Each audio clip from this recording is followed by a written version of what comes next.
আজকে 24 তারিখ জাতীয় বিশ্ববিদ্যালয় কর্তৃক প্রকাশিত গুরুত্বপূর্ণ নোটিশ হলো 2024 সালের বিবিএ তৃতীয় বর্ষ পঞ্চম সেমিস্টার পরীক্ষার উত্তরপত্র পুনর্মূল্যায়নের বিজ্ঞপ্তি।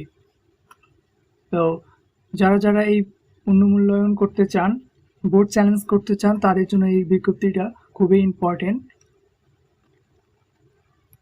তো চলুন জেনে নেই।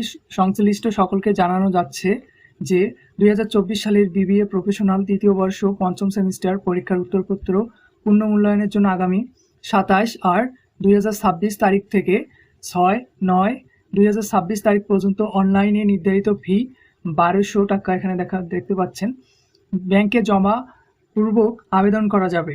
অর্থাৎ একটি সাবজেক্টের জন্য 1200 টাকা জমা দিতে হবে।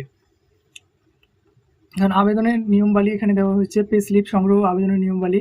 জাতীয় বিশ্ববিদ্যালয় ওয়েবসাইটে থেকে অনলাইনে আবেদন ফর্ম পূরণ ও পে স্লিপ ডাউনলোড করে নিকটস্থ সোনালী ব্যাংকের যে কোনো শাখার মাধ্যমে নির্ধারিত সময়ের মধ্যে টাকা জমা দিতে হবে, অথবা সোনালী ব্যাংকের অনলাইন পেমেন্ট গেটওয়ে ব্যবহার করে মোবাইল ব্যাংকিং সেবা, বিকাশ, রকেট, নগদ, টেপ অথবা বিভিন্ন ধরনের কার্ড যেমন American express, visa, DBBL, Nexus, master card অথবা সোনালী ব্যাংকের হিসাবধারী নিজ হিসাব থেকে অনলাইনে টাকা ট্রান্সফার করে আবেদন করতে পারবে।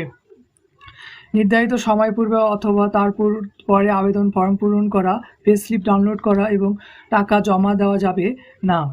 অর্থাৎ নির্ধারিত তারিখের মধ্যে থেকে আমাদের পে স্লিপ জমা দিতে হবে। ব্যাংকে প্রচলিত কোনো ফর্মে টাকা জমা প্রদান করা হলে এবং পরবর্তীতে যে কোনো প্রকার ভুল ত্রুটি জটিলতার জন্য বিশ্ববিদ্যালয় কর্তৃপক্ষ দায়ী থাকবে না। ফি জমাদানের সাথে সাথে আবেদন প্রক্রিয়া শেষ হবে। আবেদনের কপি বা পে স্লিপের কপি বিশ্ববিদ্যালয়ে প্রেরণের প্রয়োজন নেই।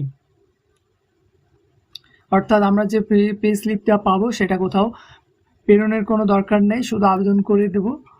তো এই ছিল আজকে গুরুত্বপূর্ণ নোটিশ।